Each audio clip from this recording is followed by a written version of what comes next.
Okay, welcome to Access Interviews World Self. Thank you. As is customary with these sort of interviews, I asked the subject if they could just sort of introduce themselves and say why they're famous, what we should know you for, rather than just take you for granted. So, Okay, my name is Will Self. I'm a writer. I spend probably 98% of my working life sitting in front of a old-fashioned manual typewriter writing stories, but I suppose I'm known more widely for some work in television, which I've done, and I think the nature of modern notoriety is that television tends to loom so much bigger than the written word that some people seem to automatically assume that I am a comedian or an actor or a kind of professional controversialist. But I think of myself as a writer, and as a writer who works in different forms, who writes an opinion column for the London daily paper, the Evening Standard, writes a sort of column on the psychology of place called Psychogeography for the Independent newspaper, writes fairly widely for the prints here in Britain and abroad, and who writes books and short stories. does it bother you that you are more famous for, say, Shooting Stars or Have I Got News for You or whatever? Does it bug you a bit? Yeah, it does actually. I'd like to say that I'm so kind of astonishingly Buddhistic that it doesn't bother me, but there's sort of, I think as the years go by, the sort of grotesqueness of the disproportion strikes me more and more and more. That, you know, you can, I mean, the biggest case in point of that was that show Grumpy Old Men, which, you know, initially a TV company called me up and said, come down and sit in a room in the Savoy just down the road from here.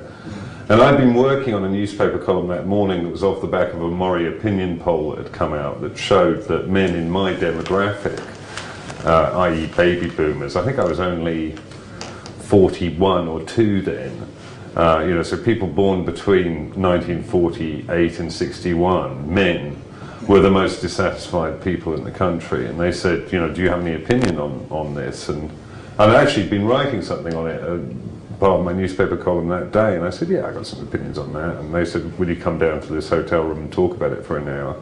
I said, yeah, I don't mind, and sort of screwed them for a decent fee and got on my bicycle, pedalled down there, sat in the hotel room for an hour just riffing. Next thing I know, it's all over the place. I didn't have any idea what program it was for. I had no idea how they were going to use the material. I signed my release form. You know, 2 or 3 years later, I'm in the Australian rainforest in northern Australia with my kids, sort of brewing up some tea on a portable stove. The fronds of a bush part, and this woman, middle-aged woman, pokes her face through the fronds and goes, oh look, there's a grumpy old man. And I just think, okay, you know, this medium is so powerful and ubiquitous that a few throwaway remarks you made several years ago, unknowingly and unwittingly in a hotel room, have garnered you this much notoriety, whereas all of that kind of agonising over the blank sheet or the filled sheet of paper is as naught compared to it as a fly speck. And yeah, I confess there is a part of me that finds that slightly bizarre. How much did you screw them for that hour of your life? I think about 500 quid or something. So 500 quid has haunted you for... well, yeah, but I mean, of course, as whoring goes, that's not bad money. So you regret it? You wish you'd never done it? No, I mean, I think you know, it's best not to regret things that completely in life. I mean, I think that you know, I have other things to regret in life that are more regrettable. Well, so we can come on to those later. So I wouldn't waste my regrets on that. How grumpy are you now? Pretty grumpy, yeah. I'm not very old though. I mean, that's sort of 46? Yeah. I mean, it's getting younger, as my late mother would have said. But I'm quite grumpy, yeah, I am fairly grumpy. I wouldn't deny that. I'm quite curmudgeonly. It is inevitable as one gets older, I think. And I think those of us that have had quite a taboo-breaking youth often snap the other way.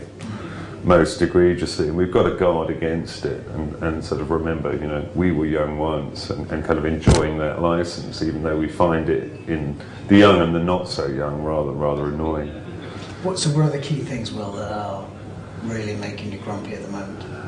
Well, actually, I think the key thing that makes me grumpy is something that I'm kind of right about.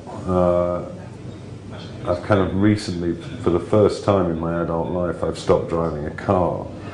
And I think, I've fallen out of love with cars over about 5 years. I've just increasingly, and it's not an environmental thing, particularly in the sense of carbon emissions and, you know, some sort of hugging the whale and saving the planet, though I've got time for that.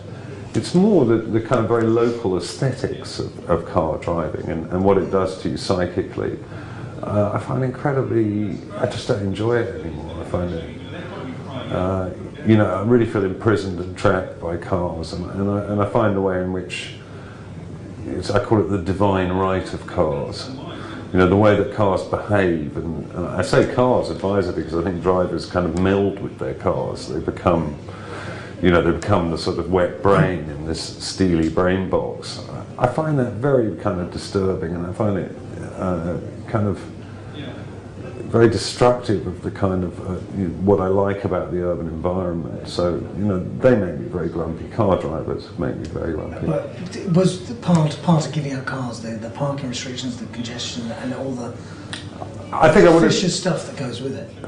Absolutely, because, you know, I was coming home from walking the children to school the other morning, and there was a builder who'd just got a ticket from a traffic warden who was standing in the middle of a quiet suburban street screaming at the top of his voice, "You fucking cunt," over and over again. And that sort of summed it up for me, because I thought, this is kind of grotesque, it's disgusting.